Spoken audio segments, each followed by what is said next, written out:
Dimensión con Dionisio Gutiérrez. Con el paso del tiempo, se hace más evidente que los países grandes tienen más facilidad y potencial para crecer económicamente, resolver sus problemas sociales y competir mejor en el mundo.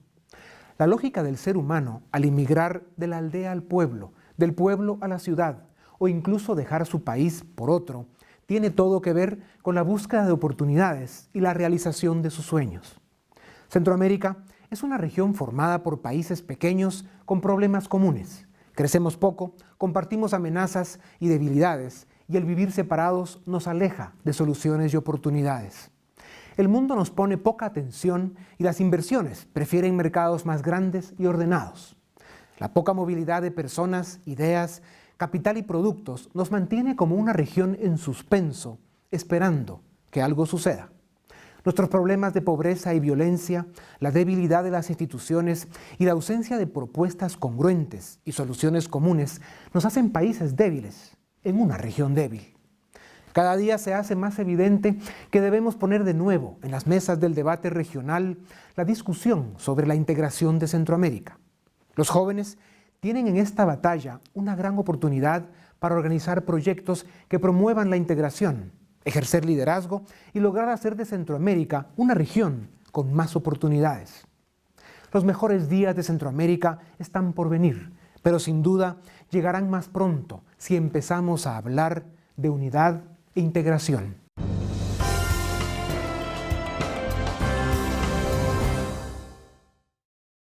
Centroamérica nació a la vida independiente como una región integrada en una sola nación, conocida como la República Federal de Centroamérica. Estaba conformada, originalmente, por 5 estados que gozaban de autonomía, pero que a la vez compartían una misma constitución y un mismo gobierno federal. La capital estuvo radicada, primero, en Guatemala y después en San Salvador. El gobierno federal, inspirado en la Organización Política de Estados Unidos, duró muy poco tiempo. Desde su fundación en 1824, se caracterizó por conflictos constantes entre los países que conformaban la federación, así como por levantamientos armados y luchas de poder entre distintas facciones políticas. Este intento de crear una sola nación centroamericana terminó oficialmente en 1840, aunque en la práctica nunca fue funcional.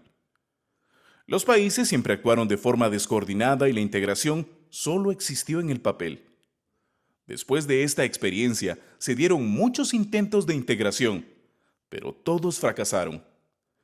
En la era moderna, las primeras iniciativas para lograr una integración regional se remontan a los años 50, cuando se firman algunos tratados dirigidos a facilitar el comercio en la región. Desde esa fecha, se han firmado una serie de tratados y acuerdos que han sido una serie de buenas intenciones que finalmente no se han cumplido, y que en paralelo han creado varios organismos regionales que brindan muy pocos resultados tangibles, con un alto costo financiero para los gobiernos de las naciones centroamericanas.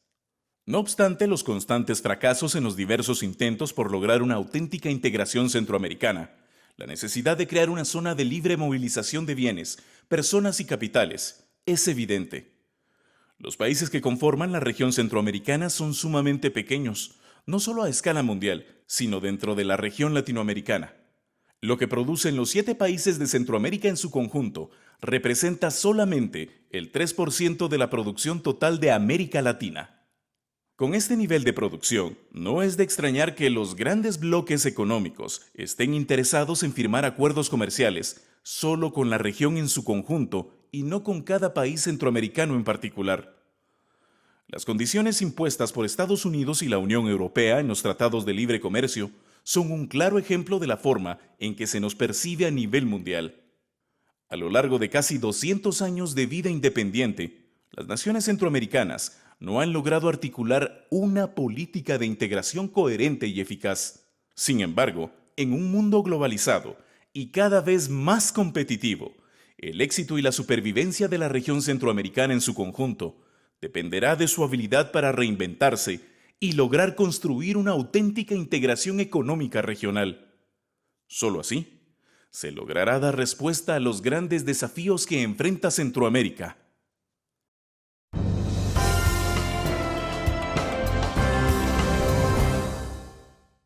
El personaje que les voy a presentar en un momento terminó su vida política siendo muy joven. Dejó la presidencia del Congreso, la presidencia de la República en su país y hoy, bastantes años después, es uno de los hombres, de los estadistas y políticos más respetados en Iberoamérica, un hombre al que hemos visto y hemos sido testigos de cómo lo reciben y cómo le abren las puertas en las mejores universidades del mundo y en sectores políticos, económicos y sociales. Lo recuerdan y lo ven con admiración y respeto. Me refiero al presidente don Francisco Flores, que fue presidente de El Salvador de 1999 al 2004, quien nos acompaña hoy en Dimensión. Presidente, bienvenido a Guatemala, bienvenido a Dimensión. Muchas gracias, Dionisio. Te agradezco la invitación y quiero decirte una cosa. Cuando terminé la presidencia, creí que una cosa importante en mi país era retirarme verdaderamente y dejar que los nuevos líderes tomaran su protagonismo. Y por esa razón, esta entrevista es la primera entrevista que doy a un medio de comunicación desde el 2004. Qué barbaridad. Pues muchas gracias Así por ese privilegio. Es una te cosa lo muy bonita para mí. Muchísimas gracias. Pues realmente dejaste la presidencia a los 44 años. Y de allá para acá hemos visto esa trayectoria, cómo se ha venido consolidando como un estadista que no solo cuenta el testimonio de haber pasado por la política, sino tiene hoy la experiencia y la capacidad de poder compartir ese testimonio tan fuerte que es haber pasado por ahí en uno de nuestros países, que son países en los que seguimos viviendo muchos problemas. Y por eso es tan importante tu participación y tu aporte en esta etapa de la vida de nuestros países.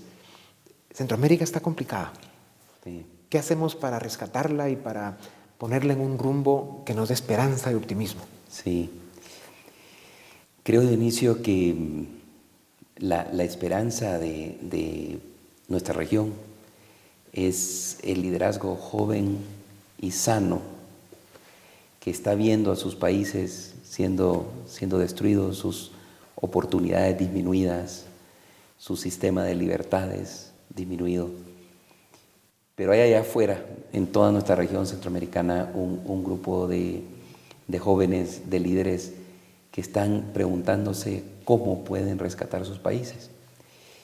Frente a estos jóvenes, creo yo que todos los que tenemos alguna experiencia, tenemos una deuda con ellos, tenemos un compromiso con ellos. Y ese compromiso es el trasladarles nuestra experiencia para que ellos logren enfrentar los retos. En mi caso, yo también estuve allí en un tiempo. Yo empecé mi primer cargo público a los 29 años y fueron mis mentores, ¿verdad? Las personas que me tomaron bajo su brazo, los que me permitieron poder navegar esas aguas tan difíciles. Entonces yo, al igual que tú, tengo la convicción que ya lleno de canas, mi papel es hoy eso, es ese. Hay una obligación de trasladarle a las nuevas generaciones lo que aprendimos. Has estado dando clases en universidades de gran prestigio a nivel mundial, como Georgetown, entre otras, ya nos contarás algo de eso, conferencias, y sí, hemos visto que tu aporte es precisamente eso, un testimonio con mucha fuerza. ¿Cómo se construyen los liderazgos que hoy necesita Centroamérica?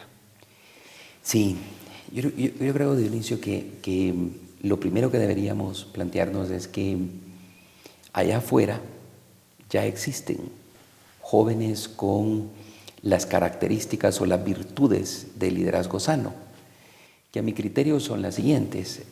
La primera es que sean competentes, que tengan un sentido de excelencia en lo que ya hacen. En segundo lugar, que tengan las inquietudes intelectuales que les permite soñar su país y agarrar cosas en el abstracto y traerlas a lo concreto, es decir, que tengan esas destrezas también. Tercero, que tengan integridad, ¿verdad? Jóvenes que crean en la palabra, en lo correcto, en la honestidad, en la integridad. Cuarto, que hayan demostrado a través de su vida el estar interesados en algo que no sea únicamente ellos mismos, sino que estén interesados en los demás, es decir, que tengan vocación de servicio. Y quinto, que tengan valentía, porque el ejercer liderazgo político requiere tomarse inmensos riesgos, como tú te los has tomado desde muy joven, y esa es la quinta característica. Yo creo que en Guatemala, en El Salvador, en Centroamérica, hay muchos jóvenes así. Y creo que hay que darles a ellos una alternativa. Que no sea únicamente decirles, miren, la única alternativa son las estructuras políticas tradicionales, sino que hay nuevas estructuras a través de las cuales ellos pueden participar en los procesos políticos sin dejar chirajos de su alma en el camino, sino que lo puedan hacer íntegramente. Presidente, cuando pensamos en el futuro de cada uno de nuestros países, sigue saliendo ese viejo pensamiento, esa vieja idea, esa vieja ilusión que es la integración centroamericana. Se me hace cada día más evidente que la solución de cada uno de nuestros países no está en cada uno de nuestros países, sino está en la región. Pensar en una Centroamérica unificada como un bloque económico, con todos los elementos que sean necesarios para presentarnos ante el mundo como eso, como una región de cerca de 40 millones de seres humanos, más de 400.000 kilómetros cuadrados, y que tengamos a través de esa ilusión una mejor oportunidad. ¿Cuál sigue siendo tu visión al respecto de este viejo sueño? Ciertamente yo creo que el hecho de que nacimos como jóvenes repúblicas que soñamos con la integración, ese sueño persiste aún hoy, y persiste porque hay razones concretas para creer que ese es una forma de dar un salto en todos nuestros países. Yo cuando me pongo a pensar sobre las oportunidades de los jóvenes salvadoreños, encuentro que todas sus posibilidades se expanden exponencialmente cuando se concibe a Centroamérica como una región unida. Por ejemplo, El Salvador geográficamente, ¿qué representa? En cambio, Centroamérica es el eje que une a todo el continente, es un eje norte-sur, y es el eje que une los océanos, el Pacífico y el Atlántico. Para poder aprovechar ese entrecruce de los océanos y ese entrecruce del continente, hay que concebir a Centroamérica como una Centroamérica unida que haga eso. Requeriría concebir todos nuestros puertos y aeropuertos como una logística integrada, pensar en nuestro sistema de carreteras como una cuestión integrada. Bueno, en la parte humana, ¿qué pasaría si el talento centroamericano tendría libertad de movimiento y todos nuestros profesionales, intelectuales, todo nuestro talento pudiera estar homologados sus títulos y pudiéramos ser médicos en todos los países centroamericanos, abogados en los países centroamericanos, y pudiéramos tener esa movilidad de nuestro talento? Imagínate las posibilidades que estallarían en nuestra región. Así que yo concuerdo contigo, el sueño centroamericano, más que un sueño, es la posibilidad concreta de resolver nuestros problemas. Un sueño que algún día debemos hacer realidad porque sin duda lo necesitamos.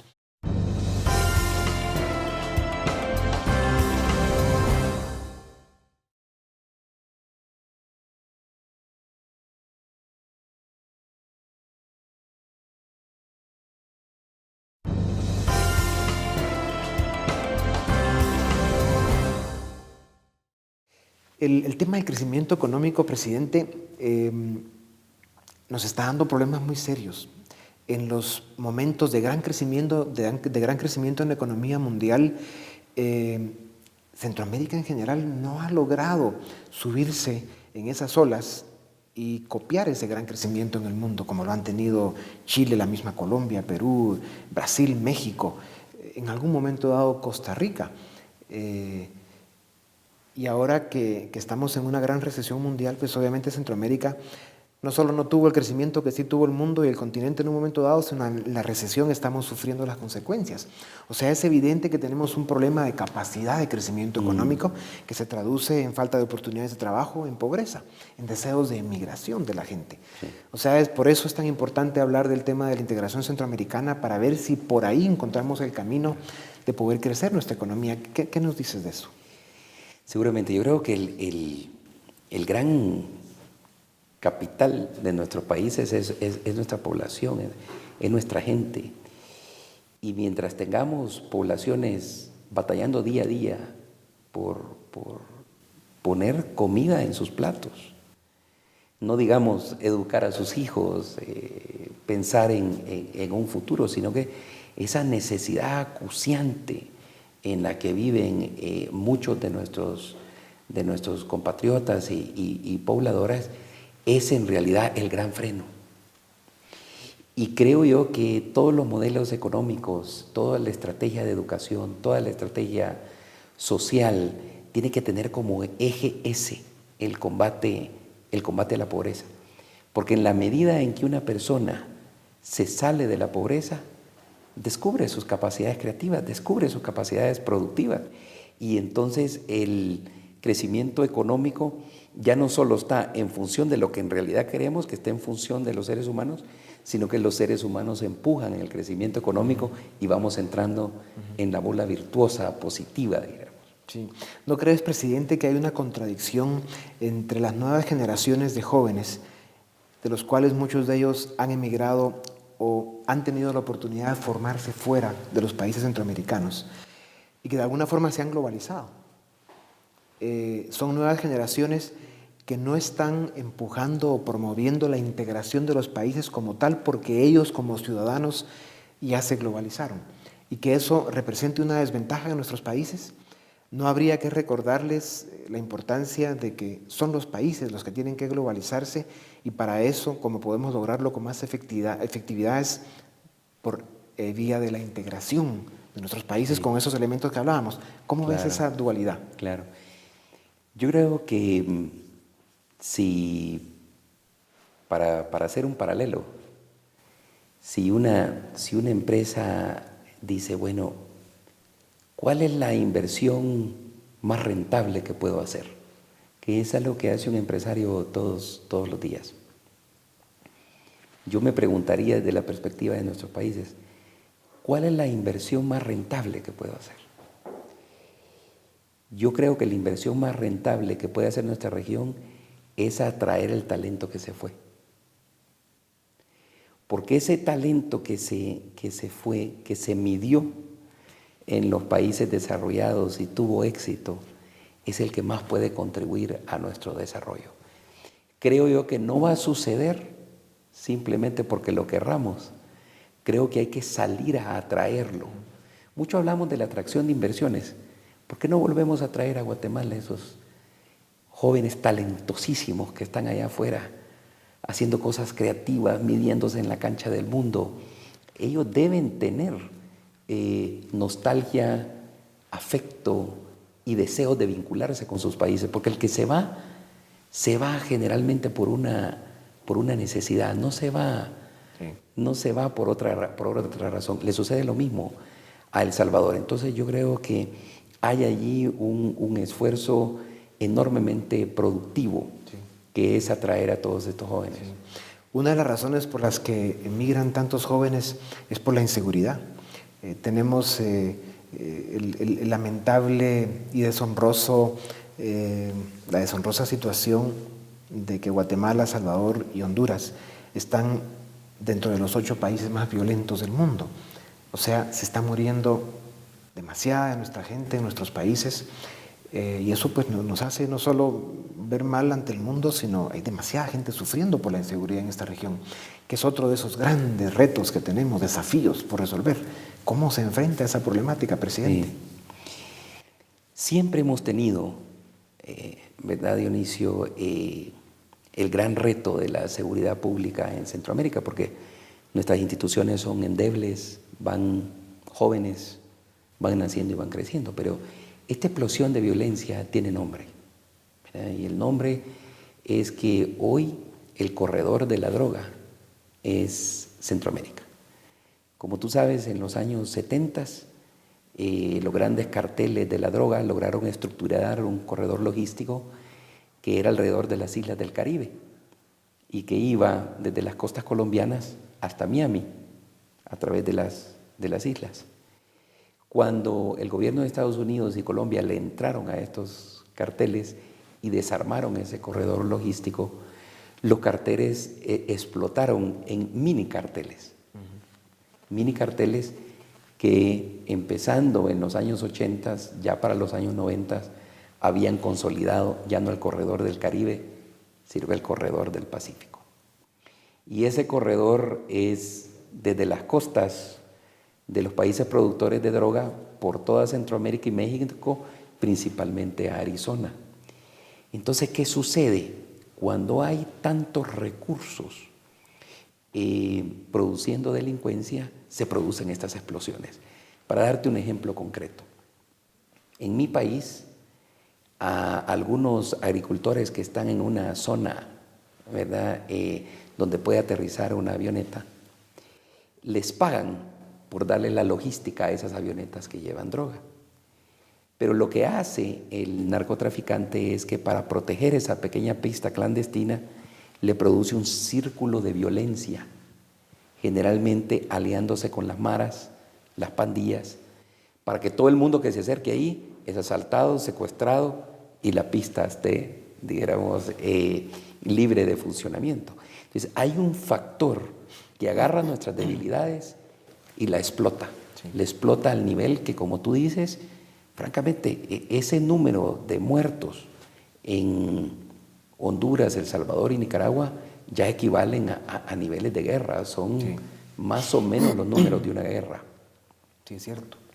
Naciones Unidas y la Organización Mundial de la Salud dicen que más de 10 muertos por 100.000 habitantes es una epidemia de violencia. En nuestros países estamos en 35, Guatemala, cerca de 70, El Salvador y más de 85 en Honduras. O sea, sí tenemos un problema que es profundo. Presidente, cuando hablamos de optimismo y esperanza, debemos decir que el reto debe ser tener un optimismo inteligente y una esperanza con fundamento. Ante la problemática con la que vivimos, de esta inseguridad tan terrible de la que hablamos, la falta de crecimiento económico y la falta de creación de oportunidades para que la gente se supere y se desarrolle, la falta de institucionalidad política en nuestros países, el agotamiento de alguna forma del sistema político, presenta un panorama que por momentos se ve desolador. Sí. ¿De dónde sacamos el optimismo y la esperanza? Sí. Yo creo, Dionisio, que el factor que hace que las cosas cambien es el liderazgo.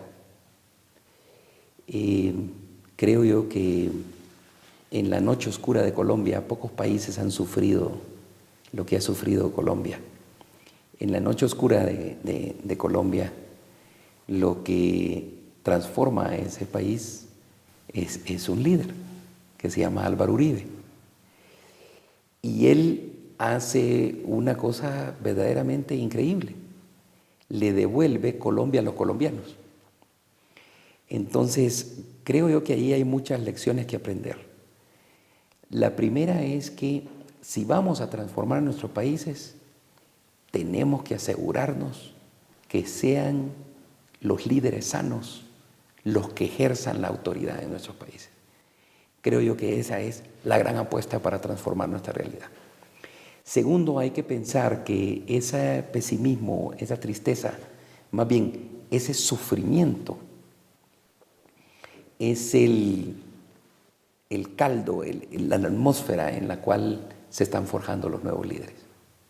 Creo yo que las situaciones de bonanza, de comodidad, no son conducientes a producir líderes virtuosos. Son las condiciones difíciles. Yo, por ejemplo, y me imagino que tú, yo cuando recuerdo los periodos de mi vida en que tuve que sacar del interior mis fuerzas, fueron en mis periodos difíciles y en mis periodos de sufrimiento. Tú me viste en uno, sí, en los terremotos. Y creo yo que eso le está sucediendo a Guatemala, a El Salvador, a Centroamérica. Creo yo que Y de vuelta, volvemos a como iniciábamos. Tenemos una responsabilidad, los que alguna experiencia tenemos, en salir a apoyar a esos nuevos líderes. Pues, presidente, qué alegría, qué bueno tenerte cerca otra vez de Guatemala y de estas ideas que sabemos estás promoviendo para buscar pues eso, la transformación de nuestra región con optimismo y esperanza, pero con inteligencia y fundamento. Es vital. Muchas gracias.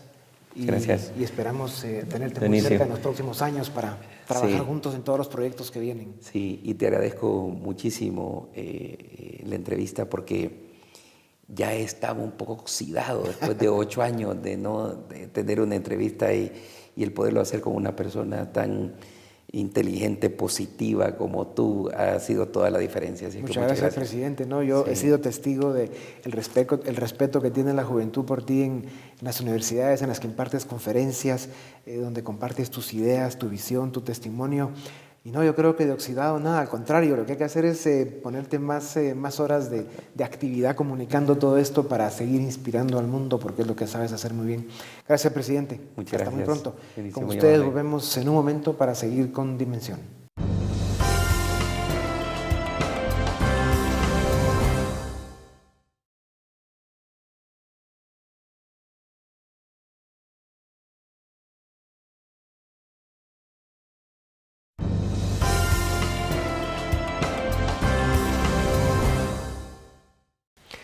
En Dimensión ahora nos acompaña Marisol Argueta, ex canciller de El Salvador, una brillante carrera diplomática que la llevó a participar en el gobierno, en su país. Desde hace algunos años participa como directora principal en el Foro Económico Mundial para América Latina. Marisol, bienvenida a Dimensión, bienvenida a Guatemala. El Foro Económico Mundial es una institución privada, no lucrativa, independiente, que consigue a través de sus propios esfuerzos los recursos para poder hacer esa maravillosa obra que hace en el mundo, que es crear redes, que es prestar plataformas, promover proyectos que hagan un mundo mejor.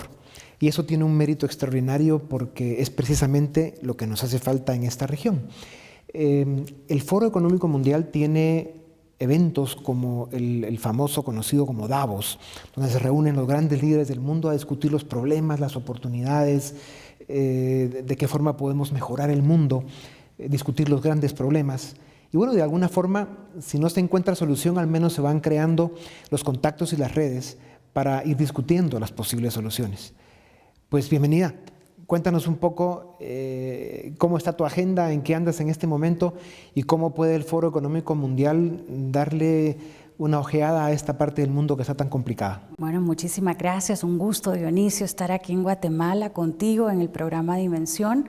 Creo que la labor que estás haciendo de diseminación de este tipo de pensamiento es muy importante para poder hacer conciencia en la sociedad guatemalteca sobre la importancia de los temas internacionales. Y justamente eso es lo que nosotros tratamos. El Foro Económico Mundial se creó hace 42 años y fue evolucionando hasta convertirse en este momento en la plataforma global, diría yo, más relevante, en la que confluyen líderes empresariales, de sociedad civil, líderes de gobiernos, líderes religiosos, jóvenes líderes globales, donde tienen la oportunidad de poder dialogar sobre las tendencias internacionales que afectan al entorno internacional y que por supuesto ya no podemos nosotros como Centroamérica vernos aislados de esas tendencias debido a la interconectividad que hay y la interdependencia que hay con los temas internacionales. ¿Qué podemos hacer en Centroamérica para que estemos más presentes en las agendas de discusión y de propuestas del mundo y de foros como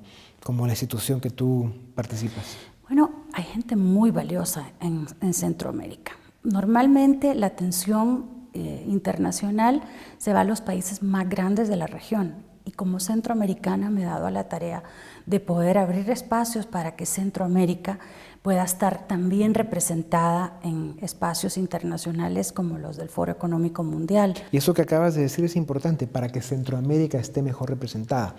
Y eso se dice así tan fácil, pero en el fondo lo que hay es un reconocimiento de que cada uno de nuestros países en lo individual no va a llegar muy lejos. Háblanos un poco de la importancia que tiene volver a poner sobre las mesas de debate público la necesidad de que debemos presentarnos al mundo como una región, debemos volver a hablar de una integración económica, porque es ahí donde está el futuro de Centroamérica. Cada país en lo individual probablemente o nos cueste demasiadas décadas de resolver o nunca lo logremos. Yo soy una centroamericanista. Estoy convencida que la integración, una integración pragmática, es lo que puede para Centroamérica realmente significar una esperanza de desarrollo. Porque primero, por lo que hablamos de la economía de escala, son economías pequeñas, pero que unidas sí representan a un mercado interesante, sí hay ingresos interesantes que pueden ser mucho más visibles para los ojos internacionales. Nunca se me va a olvidar una visita que hice al Banco Mundial, a la oficina centroamericana. Había un primer cuadro donde estaba Brasil, estaba México, Argentina, y luego habían 6 países chiquititos. En la segunda parte del cuadro estaba siempre Brasil, México, Argentina, y luego estaba subido uno de los 5 enanitos sobre el otro, y ese era Centroamérica. Juntos nosotros podemos alcanzar niveles interesantes. Hablo de una integración pragmática porque creo que ya hay una institucionalidad creada. Parte de lo que falta es encontrar esos espacios específicos en donde la integración se vuelve no una oportunidad, sino una necesidad. Con mucha frecuencia escuchamos tanto de instituciones a nivel global como de países, sobre todo el primer mundo, cuando hablan de programas de cooperación, cuando hablan de alianzas, de acuerdos comerciales. Nunca nos mencionan a cada país en lo individual, siempre dicen la región, Centroamérica. Incluso en muchos momentos la condición es que los acuerdos, la cooperación, las alianzas se puedan hacer con la región. Y simplemente si se presentan cada país en lo individual, no es posible, no se logran estos objetivos. O sea, estamos conscientes todos que Centroamérica debe caminar cada vez más a convertirse en una región unificada. ¿Cómo puede ayudar el Foro Económico Mundial para promover que esta discusión se tenga en las mesas de debate público en la región y fuera de ella? Bueno, hay un proyecto, estoy trabajando en 3 proyectos específicos. Uno de ellos está vinculado al programa de integración Alianza Pacífico. ¿Qué es Alianza Pacífico? Es la voluntad de integración de México, Colombia, Perú y Chile. Son 4 mercados medianos, distantes geográficamente, hay acuerdos de libre comercio entre todos, pero sobre todo hay una verdadera voluntad de poder integrar estos mercados de bienes, de servicios, de personas. Ya existe una visa única en nuestros países. Yo creo que nos podemos ver reflejados en ejercicios de este tipo, donde hay mucho pragmatismo en la integración, entendiendo que hay un objetivo común compartido por las regiones. Y si estas economías que no están tan vinculadas como están los países centroamericanos, yo creo que debemos nosotros hacer una reflexión y vernos en ese espejo para poder incentivar que se desarrolle una integración mucho más acelerada entre los países centroamericanos. Se ve en el crecimiento económico que logramos, en la solución a nuestros problemas sociales, se ve la debilidad que nos hace estar separados. Y hablando de estos temas, ¿qué tomaría el que se pueda volver a discutir a nivel de gobiernos y de sociedad civil la posibilidad de volver a sentar las bases para una integración económica?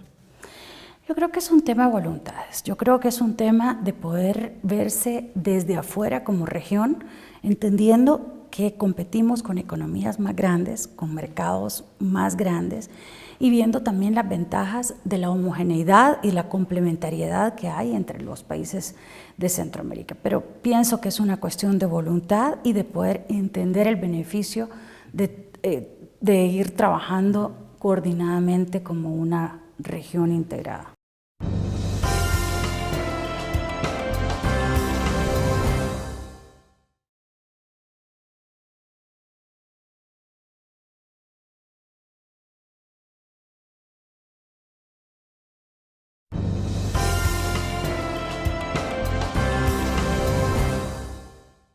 Hay temas que confunden o incluso engañan, en el buen sentido de la palabra, cuando, por ejemplo, en foros como Davos o tantos otros foros mundiales se habla de lo bien que va América Latina, cuando lo que analizan es México, Brasil, Perú, Colombia, no digamos Chile, la misma Panamá, pero se olvidan de la problemática que vive Centroamérica, que es muy distinta a la que están viviendo esos otros países que mencioné. O, por supuesto, la situación de Venezuela, seguidas de Bolivia, Ecuador y Nicaragua, que tienen también sus dinámicas políticas complejas, que me parece que es evidente que terminan mal, pero es cuestión de tiempo. Pero en el caso de Centroamérica, sí confunde el hecho de que se diga América Latina va bien, cuando realmente Centroamérica no está en ese tren. La dinámica centroamericana, cómo están sus economías, su problemática social, la seguridad. 3, 4 países de Centroamérica, estamos entre los 8 más violentos del mundo. Los problemas de corrupción, de narcotráfico, la débil institucionalidad nos convierte en una región que está en constante peligro de llegar a estados fallidos, que es como se nos ve cada vez más. Este es un tema del que hay conciencia en foros como el que tú manejas. Yo regreso a tu punto inicial. Si Centroamérica se analiza como una unidad, creo que se hace mucho más visible la dimensión de la que estamos hablando. Al ver espacios individuales, cada país es muy pequeño para atraer la atención internacional de foros que están viendo oportunidades, por ejemplo, en Brasil o en Colombia o en los países que mencionaste, que justamente son las economías que se están destacando de la región. Pero sí hay 2 proyectos. Uno de ellos es el interés en poder abrir un diálogo sobre seguridad pública que incorpore actores de los gobiernos, desde Estados Unidos hasta Colombia, y actores de la sociedad civil, que son al final también quienes se ven afectados por las consecuencias del crimen organizado, del narcotráfico, y hay un verdadero problema de seguridad pública y de seguridad ciudadana en Centroamérica. Esperamos que con ese diálogo puedan aportarse ideas innovadoras para ir trabajando desde la perspectiva de la prevención hasta la perspectiva de la rehabilitación en los países de consumo. Creo que con este proyecto podemos tratar algunos de las manifestaciones más graves que hay en Centroamérica.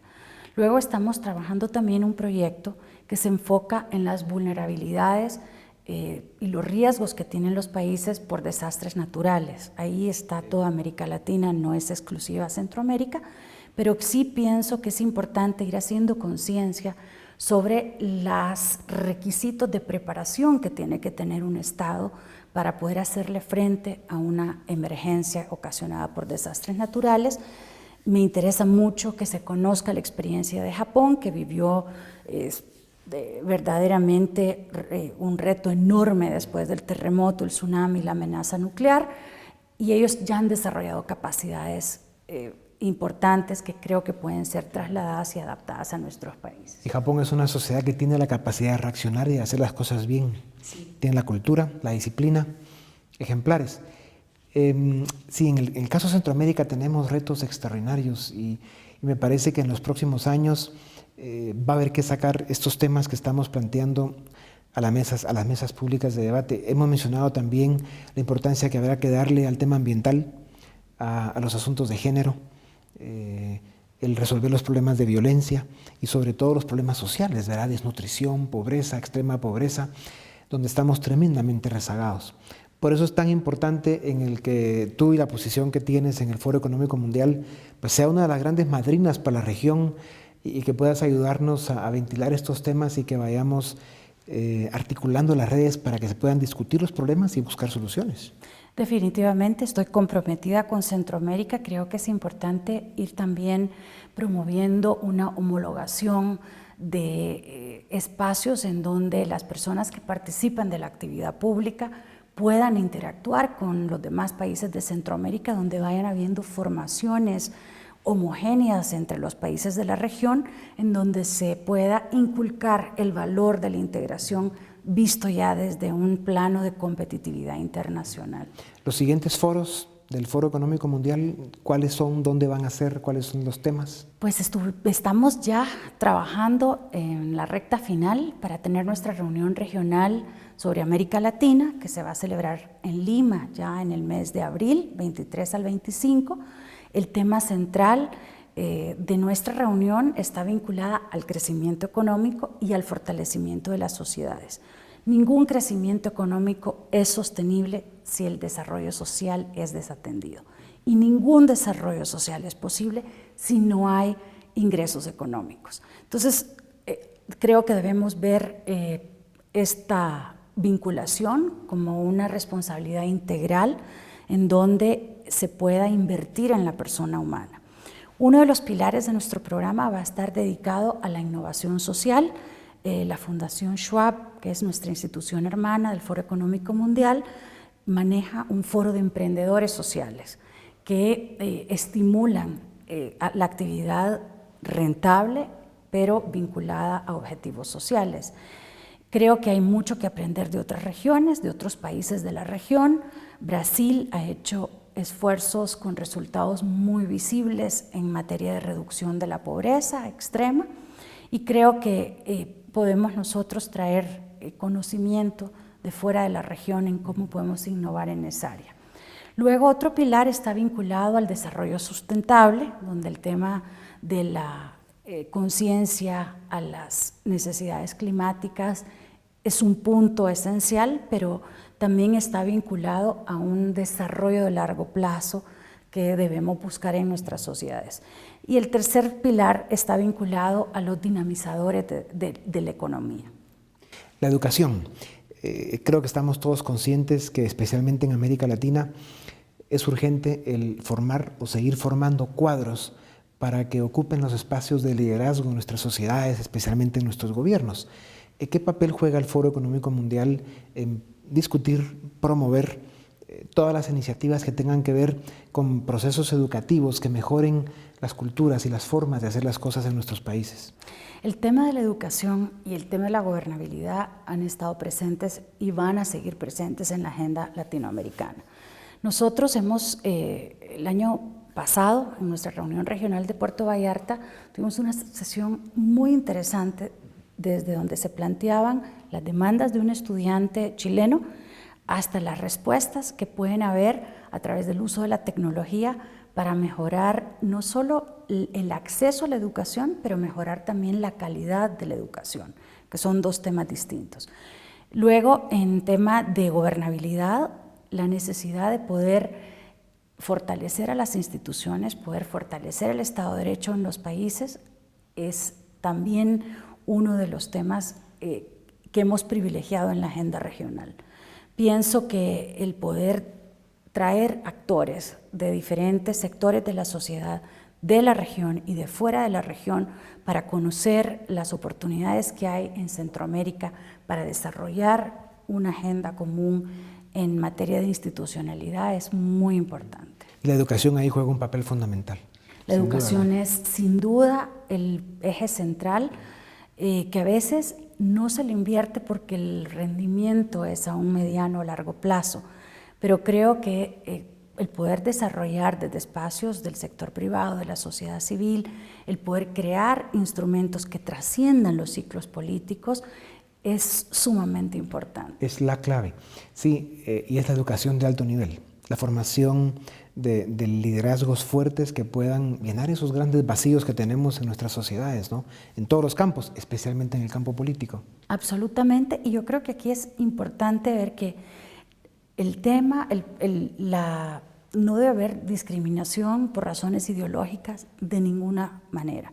Lo que sí debe fortalecerse es el área de los valores, donde pueden coincidir ideologías de con diferentes filosofías, pero donde el tema de los valores como la transparencia, la eficiencia en el uso de los recursos del Estado no pueden ser ausentes. Tiene que haber una verdadera convicción de la estructura de valores que se quiere crear en las administraciones.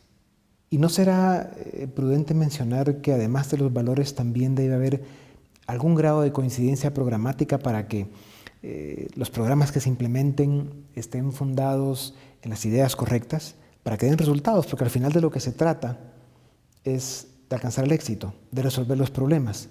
Y ahí no es necesariamente la perspectiva de las ideologías, pero sí es cierto decir que hay cosas que funcionan y hay cosas que no funcionan.